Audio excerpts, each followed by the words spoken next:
If you're over 50 years old, then you know that even in the best of times, a job search can be challenging and often, quite often, it takes longer than you wish it would. Now, a job search in the middle of a pandemic, a coronavirus pandemic, well, that's in a class all its own. But that doesn't mean it's impossible to find a job. In this video, I'm going to tell you how to look for a job during a pandemic. Specifically, what I'll do is I'll give you 5 helpful tips that I learned from hiring hundreds of people and interviewing at least 10 times that many. That's all up next, right here on Over 50 TV.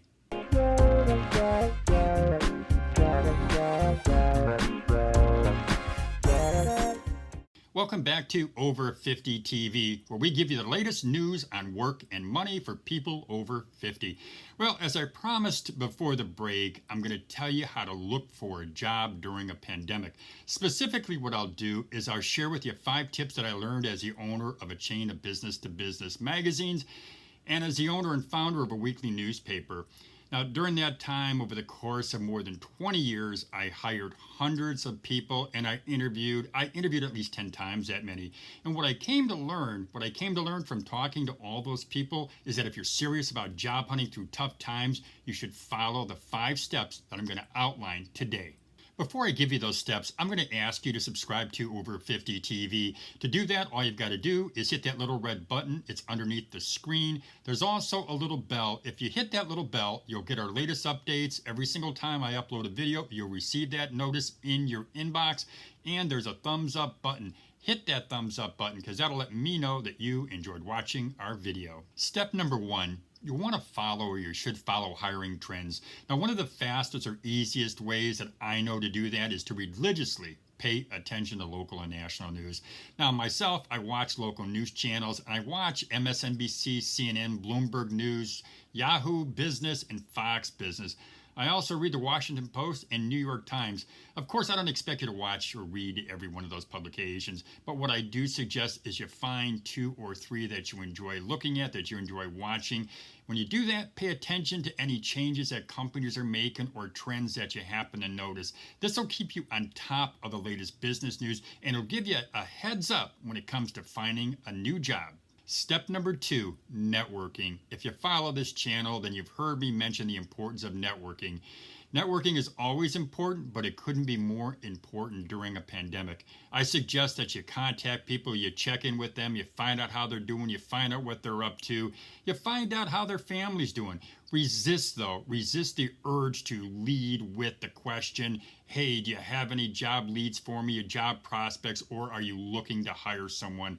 What you want to do is just be calm and really just talk to them, and maybe a round or 2 of networking, of phone calls, of contacts before you broach or before you bring up the subject or the topic that you're looking for a job. Now, I know some people who what they'll do is they'll call and they will network with someone, they'll find out how they're doing, they'll end the call or they'll end the email, and then shortly after they follow up and say, hey, I forgot to mention, I'm looking for a job. I don't know, do you know a prospect, do you know a company that may be looking to hire? Or maybe what you're doing is you're saying, hey, I just forgot to mention that I'm still looking for a position, or are you looking to hire a person?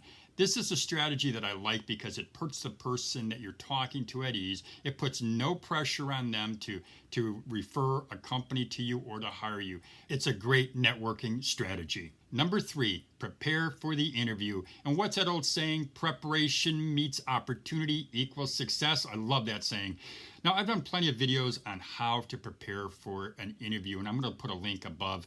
Now, that means practicing your video interview skills, memorizing the answers to the most asked interview questions, knowing the company culture and work environment, and it also means having the right clothes for the interview. And I've got a video, I'll put a link above to that video, which talks about how to dress for an interview.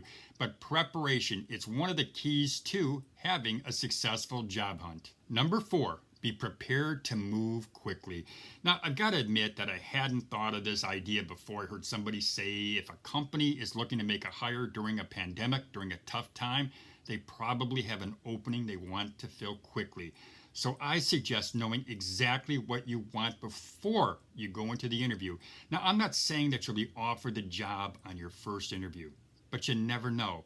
Now, according to Career Sidekick, they're a job search advice website. The typical employer will interview 6 to 10 candidates for a job, and candidates will go through roughly at least 2 to 3 rounds of interviews before they're offered the position.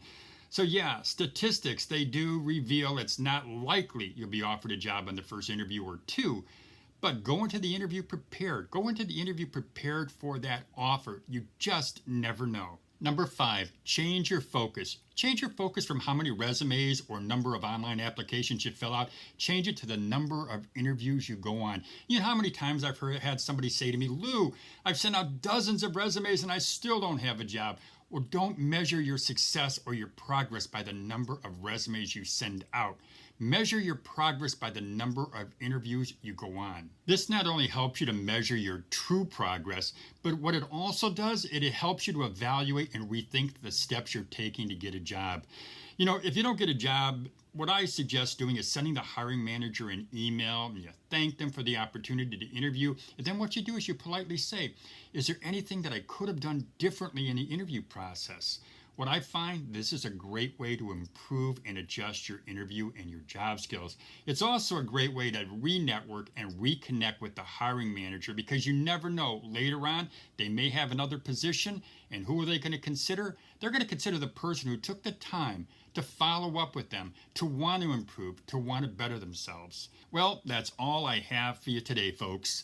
I hope these 5 tips, I sincerely hope that the tips are helpful to you. I know right now during a pandemic, and specifically during the coronavirus pandemic, I know it's very difficult. And I know that if you're over 50 years old, I know statistically what statistics show, what the numbers are showing, it's a little bit more difficult. And some people may say it's a lot more difficult to find a position when you're a bit older. But I know this, I know that if you follow the 5 tips that I've just outlined to you, I know they can help you. And I really truly believe they can help speed up the whole interview job hunting process. So if you would, I'll ask you once again to go ahead and subscribe to Over 50 TV. To do that, you just got to hit that little red button. It's underneath the screen. There's also a little bell. If you hit that little bell, what will happen is you'll get our latest updates and they'll be delivered right to your inbox. There's a thumbs up button. Hit that thumbs up button because that lets me know that you enjoyed watching our video.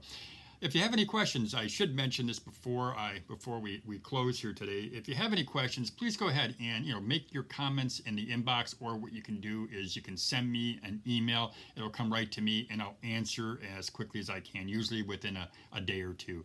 So again, that's all I've got for you. Have a great day, everybody.